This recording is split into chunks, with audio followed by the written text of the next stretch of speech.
함께 인사 나누시겠습니다. 사랑합니다.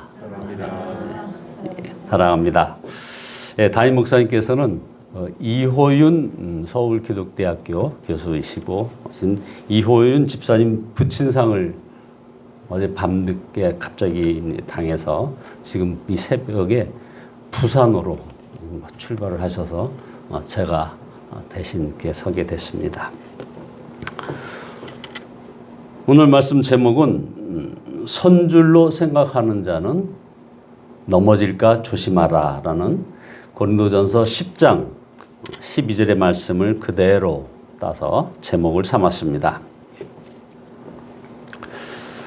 한때 잠잠한 것 같던 코로나19 이 사태가 다시 엄청난 폭발 위기 앞에 놓여 있습니다. 정말로 선줄로 생각했다가 또 넘어지는 모습이 이렇게 보여지고 있는 것이죠. 우리가 잘 아는 것처럼 이스라엘 백성들처럼 하나님의 은혜를 받은 그런 민족은 세상에 없는 것 같습니다. 그들은 출애굽할 때 홍해를 지나지 않았습니까? 그때 온 민족이 다 같이 세례를 받지 않았습니까? 이런 민족이 세상에 어디 있습니까? 또 광야에서 만나를 먹었는데 그것은 바로 우리가 주일마다 행하는 이런 성찬과 똑같은 그런 모습이 아닙니까? 또 반석에서 난 물을 마셨는데 이 반석은 바로 그 자체가 예수 그리스도를 말하는 겁니다. 이런 은혜를 받았다면 그들은 항상 하나님께 감사하며 언제나 순종의 삶을 살아야 마땅한 것이죠. 그런데 현실은 그들은 끊임없이 하나님 앞에서 악을 행하였다가 대부분 광야에서 죽고 말았습니다.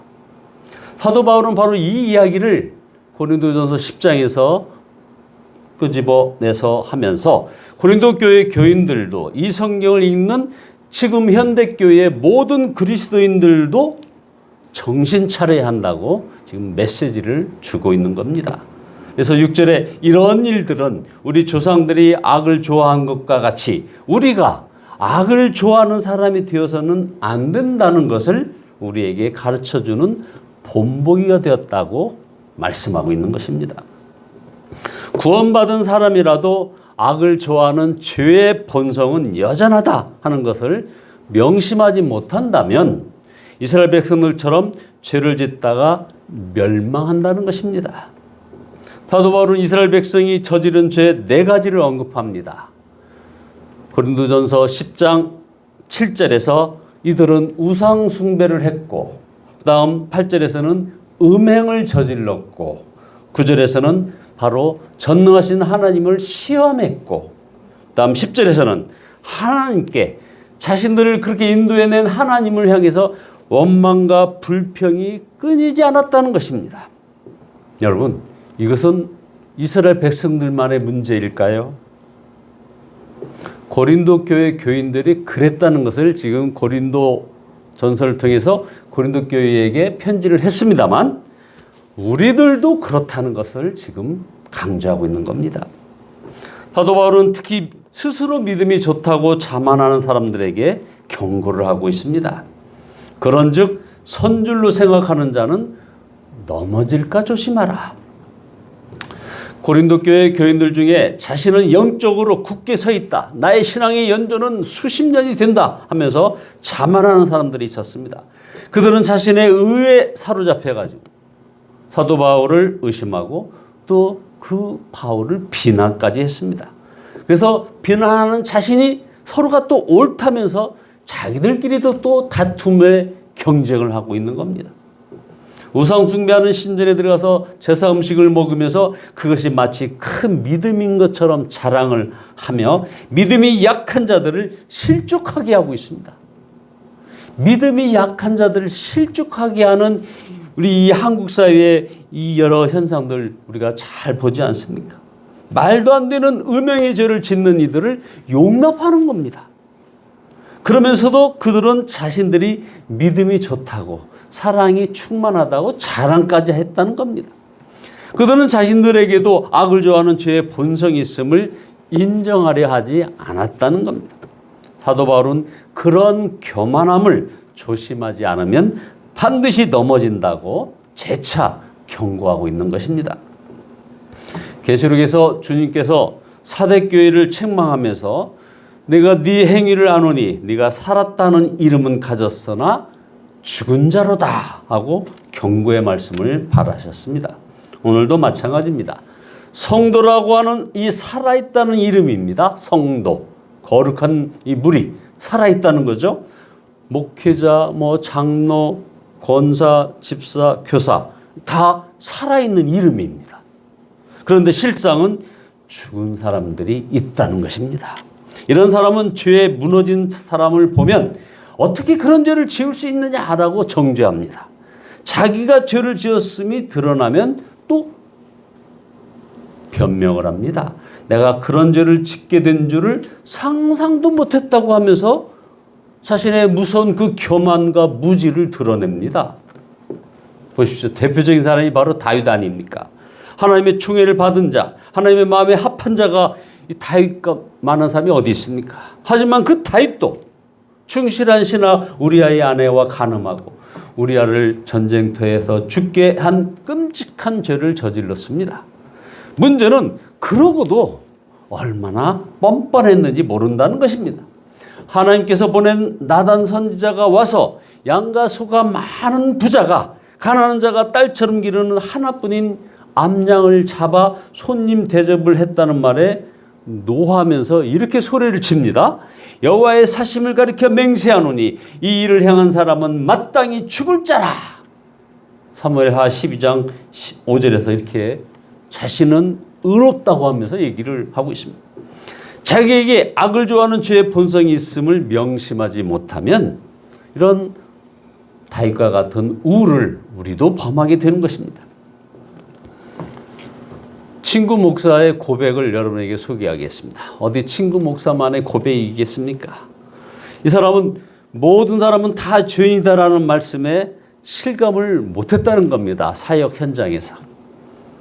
그래서 주님께서 자신의 죄의 실상을 보게 하셨을 때 정말 엄청난 충격을 받았다는 겁니다. 첫째, 가장 충격받은 죄가 자신이 진정 하나님을 믿고 있지 않고 있었다는 것을 보게 하셨다는 거죠. 바로 다급한 순간에도 자신은 하나님보다 바로 세상을 더 찾았다는 겁니다.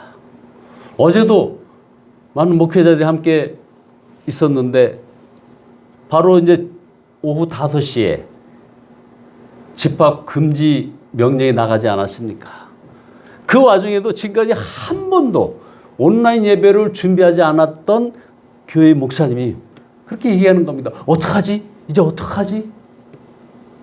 이 다급한 순간에 하나님을 찾지 않고 세상적인 어떤 다른 피할 방법을 모색하는 것을 보게 됐습니다. 실제로 삶에서 하나님의 인도하심에 대해서 믿지 않는 겁니다. 두 번째는 그 다음에 깨달은 죄가 바로 자신이 혼자 있을 때 지은 죄를 깨닫게 되었답니다. 세 번째는 바로 마음속에 지은 죄를 또 깨달았다는 거예요. 끊임없이 마음속에 음욕이 불같이 일어나고 또 실제로 간음한 것이며 미워한 것, 살인한 것 이런 같은 죄 앞에 이 말씀 앞에 이 목사님은 실제로 목사직을 그만두려고 했다고 고백을 하고 있습니다. 그러면서도 자신은 그러면서도 또 다른 사람을 판단하고 정죄하는 자리에 있더라는 것이죠. 그래서 이런 고백을 남깁니다. 저는 바리새인 중에 바리새인이었습니다. 그렇다고 우리가 늘 죄에 넘어지고 마는 운명이라는 말은 결코 아니죠. 사도 바울은 하나님께서는 감당할 수 없는 시련을 주지 않으시며 시련이 닥치면 반드시 피할 길도 주신다고 말씀하고 있지 않습니까?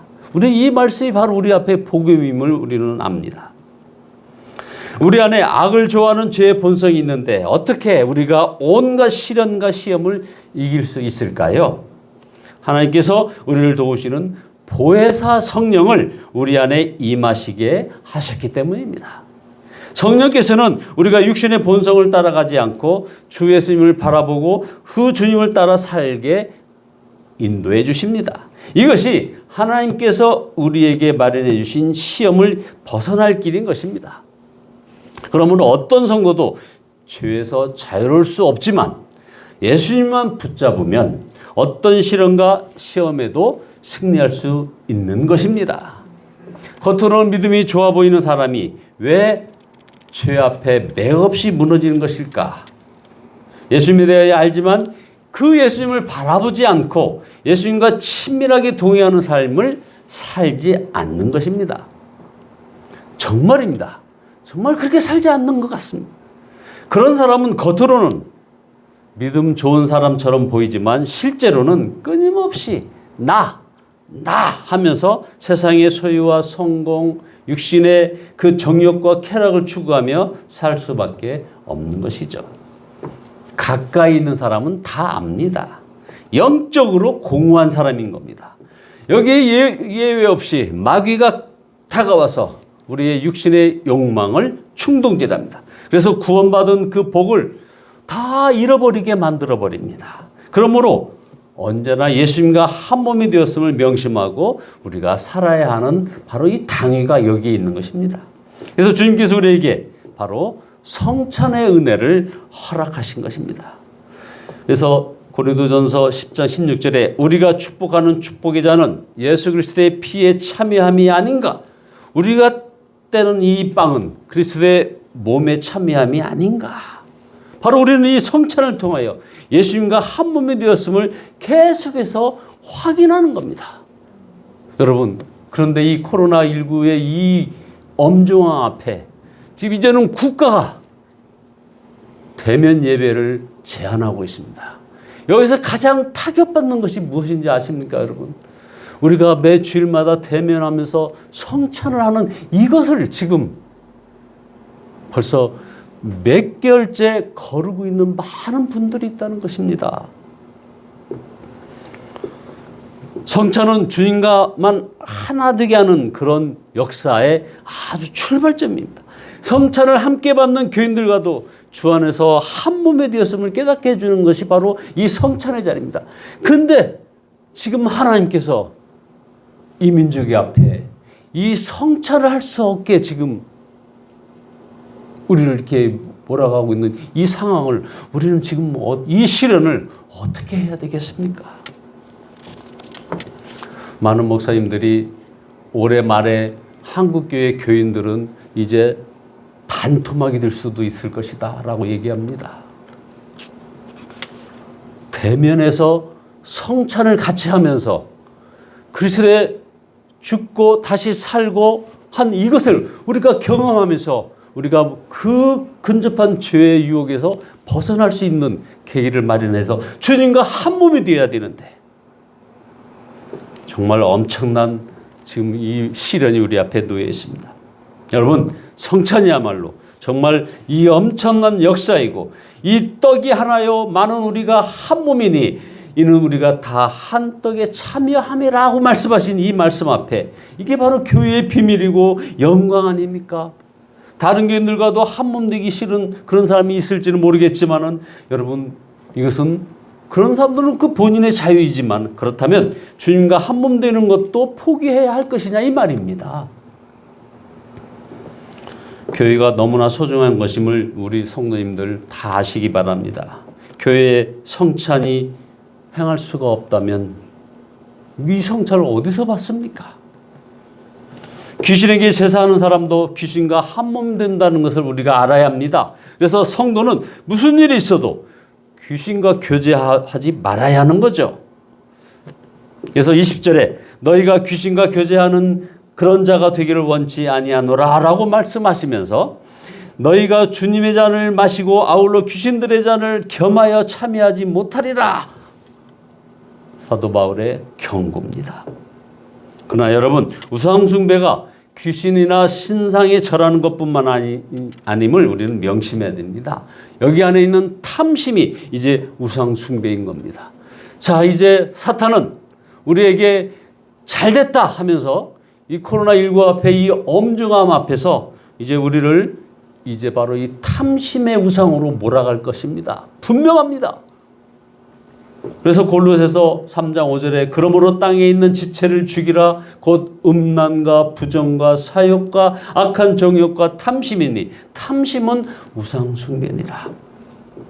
여러분, 세상에 절하고 사는 것, 자기밖에 모르고 자기 욕망만을 위하여 사는 것, 이것이 다 우상 숭배임을 알아야 합니다. 자, 여러분, 말씀을 마무리하겠습니다. 예수님을 믿어도 이제 우리는 적당히 믿어서는 안 됩니다. 우리가 예수님을 영접하고도 악을 좋아하는 죄의 본성을 따라 살면 예수님을 무시하고 조롱하고 멸시하는 것입니다. 그래서 바로 주님과 날마다 동행하며 나를 죽이고 나의 자아를 내 마음의 중심에서 내려놓고 그 자리에 예수 그리스도께서 좌정하게 하시고, 그래서 나는 죽고 예수로 산다고 하는 날마다의 고백, 그래서 온종일 주님만을 바라보자 하는 이 상황을 우리는 놓쳐서는 안 된다 이 말이죠. 마귀가 오는 사자처럼 삼킬 자를 찾아 돌아다니는 것을 여러분들 아십니까? 예수님께서 저를 구원하시려고 십자가에서 피 흘려 주셨으며 제가 죄의 본성을 따라 살지 않게 하시려고 제 안에 거하십니다 라는 고백이 이 새벽에 이 방송에 참여하는 여러분 모두의 고백이 되기를 바랍니다.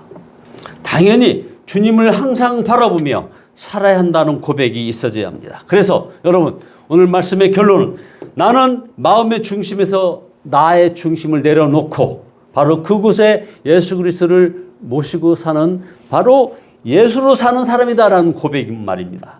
그래서 24시간 예수님을 바라보는 것, 그리고 매일 성경을 읽으며 세상 뉴스에만 너무나 집착하지 말고 서로 마음을 열고 예수님과 동행하자는 것, 이것이 지나친 일이라고 생각하지 말아야 한다는 것입니다. 그것만이 육신을 따라 살지 않고 주님을 따라 살 수 있는 길이며 지극히 정상적인 신앙생활이고 어떤 시련도 이기는 길인 것입니다. 그래서 혼자 주님과 동행하려 하지 말고 서로를 도와야 하고 또 붙잡아야 합니다. 이런 공동체 의식, 교회 중심의 생각이 충만한 여러분 모두 되시기를 예수 그리스도의 이름으로 축원드립니다. 기도하시겠습니다.